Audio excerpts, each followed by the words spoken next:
Hello बच्चों, let's read the question. Question says that alpha belongs to R B such that function f of x cos inverse 1 minus fractional part of x square sin inverse 1 minus fractional part of x minus fractional part of x whole cube and alpha will be x equal to 0. और ठीक है, तो ये function define है for not equal to 0 और alpha है for x equal to 0. Function is continuous at x equal to 0 और fractional part of x हमें गिवन है x minus greatest integer x होता है, जहाँ पर ग्रेटेस्ट इंटीजर x जो है डिफाइन हो रहा है किस तरह से, ग्रेटेस्ट इंटीजर लेस देन और equal to x, then alpha pi by root 2 होगा, alpha equal to 0, no such alpha exist and alpha equal to pi by 4. ये हमें चेक करना है. सॉल्व करते हैं क्वेश्चन को. इस क्वेश्चन के लिए जो की कॉन्सेप्ट है वो देख लेते हैं यहाँ पर. की कॉन्सेप्ट तो हम बात करें a function f of x is continuous at x equal to a if limit x tends to 0 minus a minus f of x equal to limit x tends to a plus f of x equal to f of a.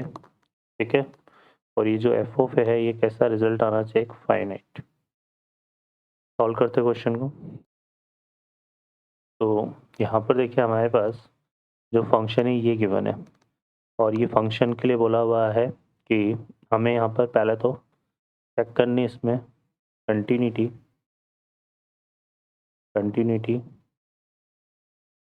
Eight x equal to 0 की बात करनी. तो उसके लिए हम find out करते हैं limit x tends to 0 minus f of x. तो limit x tends to 0 minus और 0 प्लस दोनों नॉट इक्वल टू 0 में इंक्लूड है. तो यहाँ पर फंक्शन कौन सा यूज़ होगा, cos inverse 1 minus fractional part of x whole square sine inverse 1 minus fractional part of x upon fractional part of x minus fractional part of x का whole cube. अब जब इसको सिंप्लीफाई करेंगे तो fractional part of x को हम replace करेंगे 1 minus S से, तो ये आएगा लिमिट एच टेंड्स टू 0, है ना. और इसको 1 माइनस एस से रिप्लेस करेंगे तो ये हो जाएगा 0 माइनस एच से रिप्लेस करेंगे तो ये माइनस एच आएगा. ठीक है, तो यहाँ पर आएगा हमारे पास क्या, cos inverse 1 minus fractional part of minus h का होल स्क्वायर. यहाँ पे आएगा sine inverse 1 minus fractional part of minus h upon fractional part of minus h minus fractional part of minus h का होल क्यूब. अब ये जो minus H है ना, ये -1 to 0 लाई कर रहा है. -1 to 0 के लिए जो फ्रैक्शनल पार्ट होगा वो 1 माइनस एच से डिफाइन होगा यहाँ पर, है ना. तो ये हमारे पास रिजल्ट आएगा कुछ इस तरह से, limit h tends to 0 cos inverse ये आएगा 1 माइनस एच का होल स्क्वायर. ठीक है, और यहाँ पर आएगा साइन इनवर्स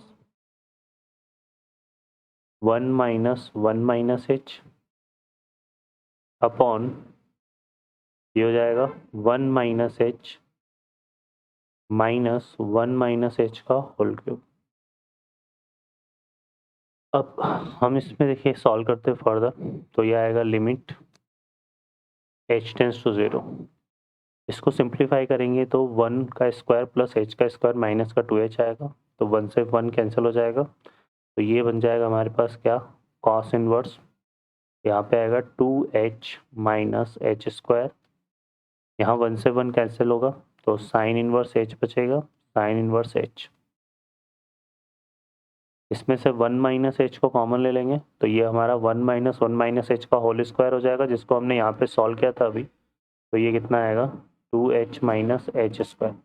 इसमें से भी h को हम कॉमन ले लेते हैं तो यहाँ पर ये 2 माइनस एच ही बच जाएगा कुछ इस तरह से. अब हमारे पास ये रिजल्ट होता है sine inverse h upon h tends to 0 पर क्या हो जाएगा, 1 हो जाएगा, है ना. और बाकी हम लिमिट पुट कर देंगे, तो ये आएगा कॉस इनवर्स 0 और अपॉन में कितना आ जाएगा 2। कॉस इनवर्स 0 की वैल्यू कितनी होती है π/2, तो ये बनेगा कितना π/4। ठीक है, तो ये हमारे पास आ जाएगा limit x tends to 0 minus f of x, हमारा पास क्या आ रहा है π/4। अब हम फाइंड आउट करेंगे limit x tends to 0 plus f of x. Function हमें यही लेना है यहाँ पर, तो ये आएगा लिमिट यहाँ से आएगा हमारे पास x tends to 0 plus function हो जाएगा cos inverse 1 minus fractional part of 0 plus h, तो fractional part of h whole square sine inverse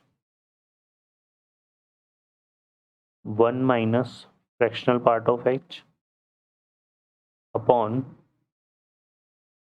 1 ये आएगा फ्रैक्शनल पार्ट ऑफ h और minus fractional part of h का क्या था होल क्यूब।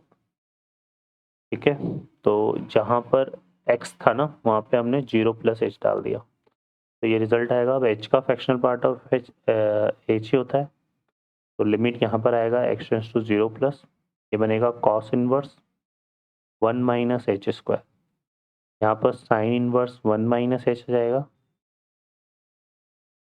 और अपॉन इसमें से अगर मैं h को कॉमन ले लूँ ना तो ये 1 माइनस एच स्क्वायर आएगा। ठीक है, अब इसको देखो, यहाँ से लिमिट को हम सॉल्व करेंगे कुछ इस तरह से। लिमिट ये क्या था हमारे पास h टेंड्स टू 0, इसको हम h टेंड्स टू 0 ले लेंगे, यहाँ पे हमने 0 प्लस h अप्लाई कर दिया था ना, तो ये h टेंड्स टू 0 आ जाएगा और यहाँ पर आएगा h टेंड्स टू 0। अब इसको जो है हम दो पार्ट में डिवाइड कर लेते हैं। एक पार्ट तो हमारे पास हो जाएगा cos inverse 1 minus h square upon h into 1 minus h square, और यहाँ जब टेंस टू 0 अप्लाई करेंगे तो साइन इनवर्स 1 आएगा, तो साइन इनवर्स 1 की वैल्यू तो क्या हो जाएगी π/2, तो वो यहाँ पर हम लिख देते हैं, तो ये आएगी π/2। ठीक है, अब फर्दर देखिए, सॉल्व करने के लिए हम यहाँ पे क्या करते हैं, कंसिडर कर लेते हैं लेट ये जो रिजल्ट है cos inverse 1 minus h square, तो ले लेते हैं थीटा, तो यहाँ से हमारे पास 1 minus h square equal to क्या आ जाएगा कॉस थीटा, और इससे अगर हम एच स्क्वायर निकालें तो ये आएगा 1 माइनस कॉस थीटा और एच आ जाएगा under root of 1 minus cos theta. ठीक है, लिमिट को चेंज करेंगे तो h टेंड्स टू 0 पर आप देखिए यहाँ पर कॉस इनवर्स 1 आएगा, कॉस इनवर्स 1 की वैल्यू 0 होती है, तो थीटा भी कहाँ टेंस हो रहा है 0, तो यहाँ पे आएगा लिमिट थीटा टेंस टू 0 और ये हो जाएगा cos inverse 1 minus h square को हमने क्या लिया थीटा, तो ये आएगा थीटा। यहाँ डिनोमिनेटर में h की जगह क्या आ जाएगा under root 1 minus cos theta, है ना, और 1 माइनस एच स्क्वायर को कॉस थीटा से रिप्लेस करेंगे तो 1 अपॉन कॉस थीटा। ठीक है, तो ये हमारा रिजल्ट कुछ इस तरह से हो जाएगा, लिमिट h टेंस टू 0, इसको लिखेंगे 1 अपॉन क्या लिख सकते हैं यहाँ पर 1 minus cos theta upon theta square dot 1 upon cos theta, यहाँ पे थीटा टेंस टू 0 आएगा। तो ये जो रिजल्ट होता है हमारे पास एक रिजल्ट होता है, देखिए यहाँ पर क्या रिजल्ट होता है, limit x tends to 0 1 minus cos x upon x square, ये होता है किसके इक्वल 1/2 के इक्वल, तो यहाँ पर ये आएगा 1/2 और 1/2 ऊपर जाएगा तो √2, और एक इसका हमारे पास देखो एक रिजल्ट और चल रहा था ना, यहाँ पर ये था π/2, तो ये π/2 हम यहाँ पर मेंशन करेंगे π/2। ठीक है, तो ये कितना आ गया, बेसिकली ये आ जाएगा π/2 और ये ऊपर जाएगा तो इंटू कितना बनेगा √2, है ना, तो यह आ गया π/√2। तो यहाँ से अगर हम देखें तो हमारे पास जो limit x tends to 0 plus f of x है ना, वो π/√2 आ रहा है। इसको मेंशन करते हैं अगर 2, है ना, और इसको मेंशन करते हैं 1, तो लेफ्ट हैंड लिमिट π/4 आ रही है और ये π/√2 आ रहा है, तो हम यहाँ पे बोल सकते हैं क्या कि limit x tends to 0 minus f of x will be not equal to limit x tends to 0 plus f of x। तो हम ये बोल सकते हैं कि no such value of alpha f of x continuous at x equal to 0। तो alpha की कोई भी ऐसी वैल्यू नहीं है जिसके लिए f ऑफ x क्या हो, कंटिन्यूस हो x इक्वल टू 0 पर। तो यहाँ पर हमारा आ जाएगा नो सच अल्फा एग्जिस्ट। तो डी और C option is the correct answer. Okay बच्चों, I hope you understand well. Best of luck, thank you.